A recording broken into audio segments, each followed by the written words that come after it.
I am Laura Garcia and I'm going to present my project of the OmicsLogic Bioinformatics Research Fellowship Program. I'm a PhD student in food science and human health in Universidad Autónoma del Estado de Hidalgo in Mexico.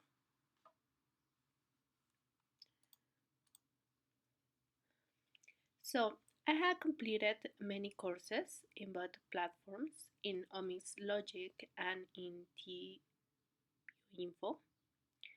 So, in this slide, I'm just showing you the courses that I have already completed, and they are about introduction to bioinformatics, genomics, metagenomics, and transcriptomics. And I have completed other courses such as PCA, biomedical data visualization in R, and the last one that was the one that make an impact on me, and it's called machine learning for biomedical data. So I was really interested in machine learning in Python, and in this project I developed a machine learning tool to classification purposes. So as an introduction to my project, I'm going to classify bacteriocins. So, bacteriocins are antimicrobial peptides that are produced through ribosome synthesis, and they are produced by many bacteria as a mechanism of competition in complex environment. So, bacteriocins have many classification schemes, but they are most classified in three classes. For the purposes of this research of this project, I'm going to focus just in class 1 and class 2 bacteriocins, because class 3 bacteriocins are heat labile peptides, and they have not many applications in food or in health problems. So I'm going to focus just in class 1 and class 2 bacteriocins. So, class 1 bacteriocins are mainly lantibiotics, but we have in this classification other molecules that are post-translationally modified. But in this work, I'm going to focus on lantibiotics only.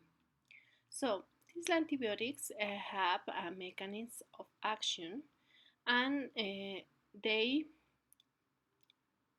bind to lipid 2 in the peptidoglycan membrane of gram-positive bacteria, and they form pores. So they have these mechanisms of action.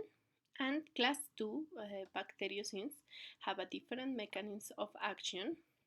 These peptides are subclassified in other classes, and they form pores, but they don't bind to lipid 2, they bind to other receptors such as MAMPTS receptors. They can make also membrane depolarization and pore formation. So, these bacteriocins are not modified. What is interesting about antibiotics? Well, these peptides, as I already told you, are modified by enzymes. They can be modified by LAN-BC, that is dehydratase, and LAN-C, that is aciclase.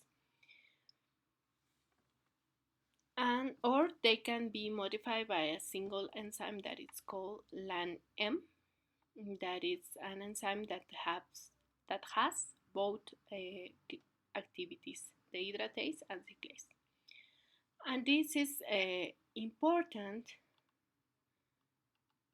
This is important because they form rings. They form methylanthionine rings that are important in the mechanisms of action of these peptides. Also, antibiotics binds to lipid 2, but in different parts of lipid 2. And feature uh,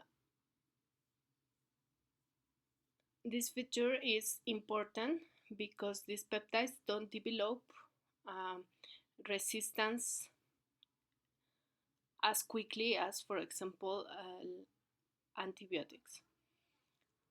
And they can be good candidates for antimicrobial peptides.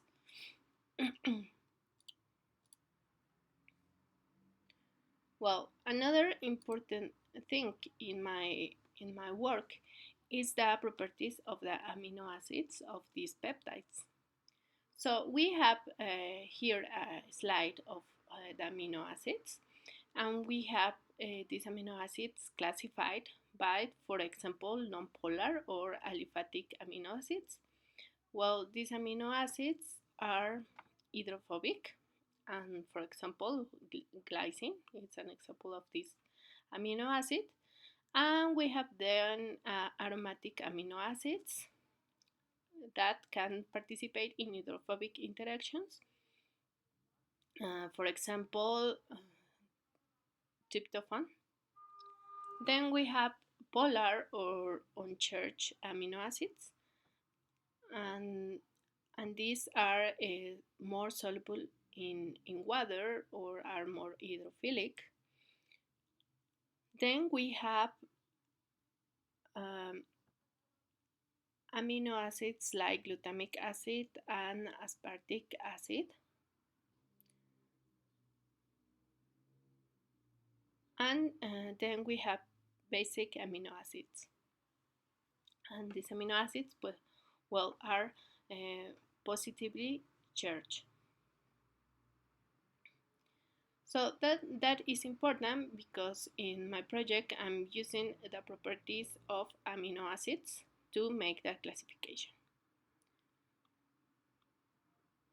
So in this slide I'm showing you some difference in sequences both for antibiotics and for non-antibiotics peptides. So here in this slide we have for antibiotics.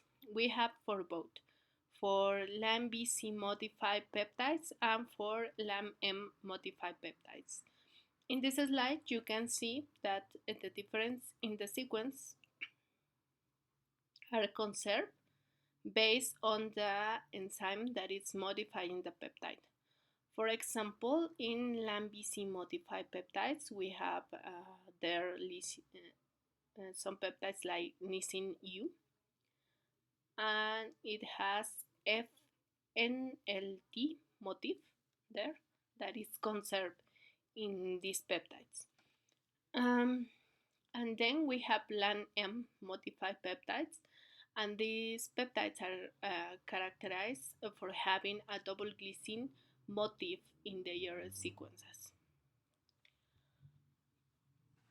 So this is just for Streptococcus. I'm showing you here examples of Streptococcus bacteriocins and their sequences.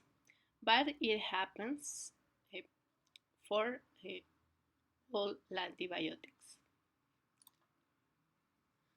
Then we have in this slide difference in sequences for class 2 or not antibiotics peptides. And we have that some of them have a conserved motif that is YGNGV, and this motif is conserved in class 2A bacteriocins. And we have other classes of peptides. Some peptides are conformed by well, some bacteriocins are conformed by two peptides, and we have here an example: thermophilin 13 and mutacin 4. They are two peptides bacteriocins. So this is just an example for you to see how is the sequence of these peptides. So for making my data set, I use Bagel Form. Bagel Form is a platform where you can search for these peptides. You can search for them and find some features of these peptides, like the sequence or other things that are contrasted experimentally most of the cases. So I I get from there a sequence of ribs or class 1 bacteriocins, and I get a hit of 682. And then for class 2 peptides or not antibiotics, I get 231. So for ribs, I just want to focus on antibiotics. I don't want to focus on other post-traductional modification such as thiopeptides or batromycin. I don't want to focus on them. So I just include the ones that were classified as lantipeptide, lantibiotic, and class 1 lantipeptide.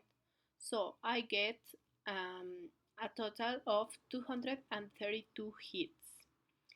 And then for class 2 bacteriocins, I discard 10 incomplete records. These records hadn't the complete sequence, or yes, they were not complete, so I discarded manually. I do all of this in Excel, and after that I convert the CSV file to a FASTA file in order to make or to clean my data. I use a CD hit. This program is used to discard sequences that are very similar and that uh, can have problems when you make your machine learning model. You can have problems if you use very similar sequences. So I discard sequences with more than 95 sequence similarity, and after using this CD hit, I get a total of 182 antibiotics and 182 non-antibiotics.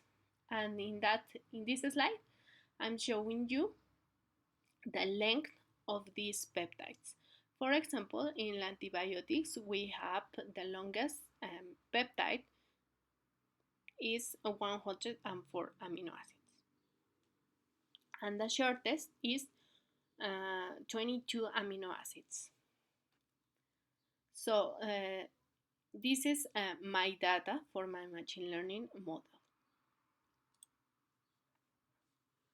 After that, I decided to use a Collaboratory, that it's a Google service, because I didn't have to install anything on my computer and have problems with compatibility.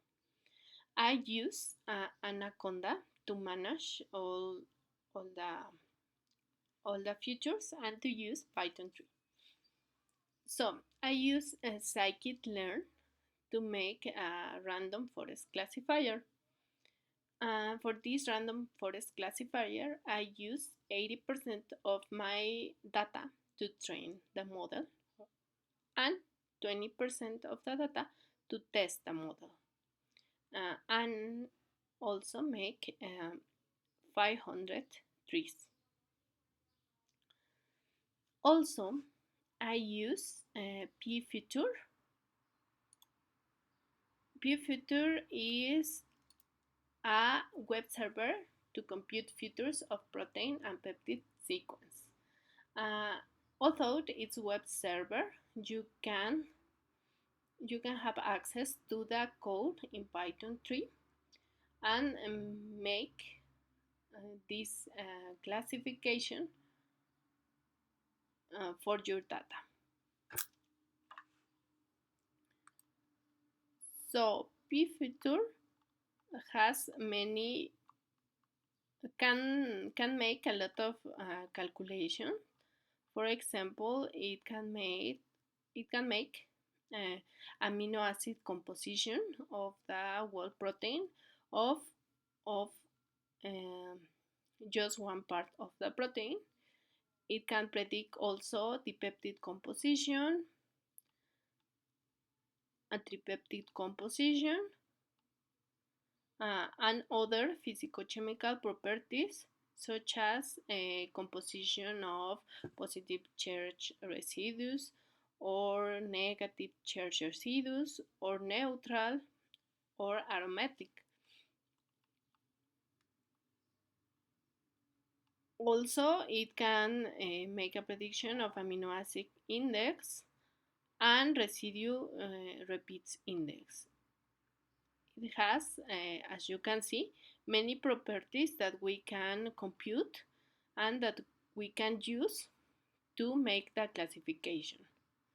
So for this project, and just like an exercise, I use only amino acid composition of the whole protein that it's called AAC to make the classification in lantibiotics or not lantibiotics peptides. So in the next slide, in this slide, I'm showing you the results of the amino acid composition calculation. So I make this table using pandas, and here we can see all the sequences of all the peptide sequences of the positive data set and the negative data set. And we can see that for each amino acid, a numeric value was assigned. For example, in peptide 1, that it's an antibiotic, we can, or the program compute that for alanine, the composition was 6.67, and for cysteine, it was 5, and the same for the other amino acids. So the objective of this classification scheme is that the program can discriminate between antibiotics and non-antibiotics based only on the amino acid composition, or these numbers that were assigned by pfuture. So before making the random forest classifier, I make or I use this prediction that is called lazy predict. Well, this package lazy predict um, can measure the accuracy or other characteristics of many machine learning models, and you can make a decision if it's better to use a random forest or if you can make, for example, quadratic discriminant analysis or use other machine learning uh, tools to classify your data. So here in this plot, we have that random forest classifier has a good accuracy. so we can use this machine learning tool. Then in this slide we have the Matthews correlation coefficient, and we have the random forest classifier has a good Matthews correlation coefficient. This coefficient measures the quality of binary and multi-class classification. In this case, we have a binary classification because we are discriminating between lantibiotics and non-lantibiotics. So, for the random forest classifier, we have here a, a plot of the true positive rate and the false positive rate. And at the right, we have a confusion matrix. This confusion matrix is very important in classification schemes because you can see um, how many good or well classification your tool made and how many false classification your tool made. For example, true positive and true negative are good classifications because the machine classified an antibiotic, a peptide that is an antibiotic as l'antibiotic, or a peptide that is non-antibiotic as non-antibiotic. So, if your program make a good classification, it can be true positive or true negative, both of them. But if your machine learning tool make a wrong classification, it can be false positive or false negative. And we have here that for well classification, the machine learning tool or the random forest make 68 um, hits. And for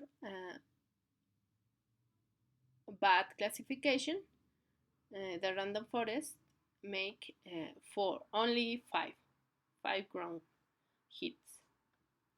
So this random forest classifier has an accuracy of 0.93 and a Matthews correlation coefficient of 0.863.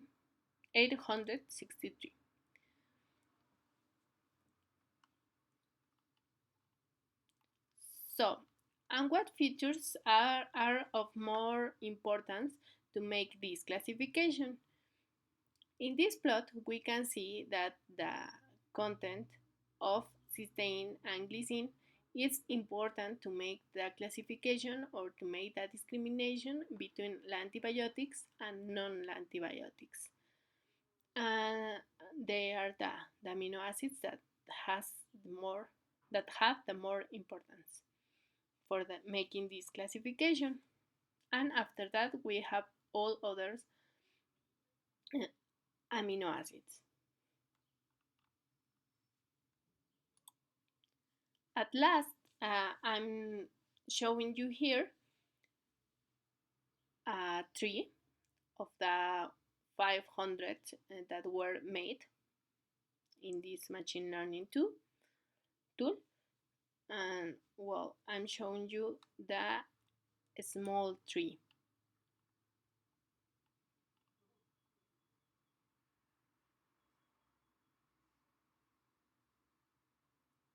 And we have there, well, here is the amino acid composition. And then we have the Gini index that decrease at each split if the future is important. So we have this just for illustration purposes.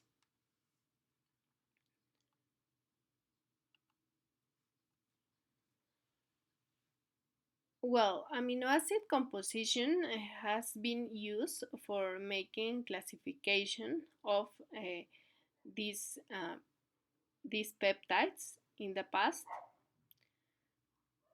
and glycine was identified an important feature for making this choice.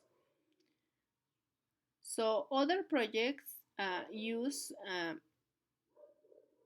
also other features like vector machine or sequential minimal optimization, or they look for sequence order effects. So this was just a small project, and but it can be complemented by other features in the future to make this model more robust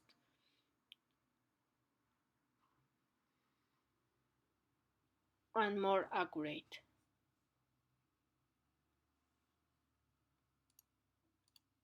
So that is all for the explanation of this presentation, and thank you very much.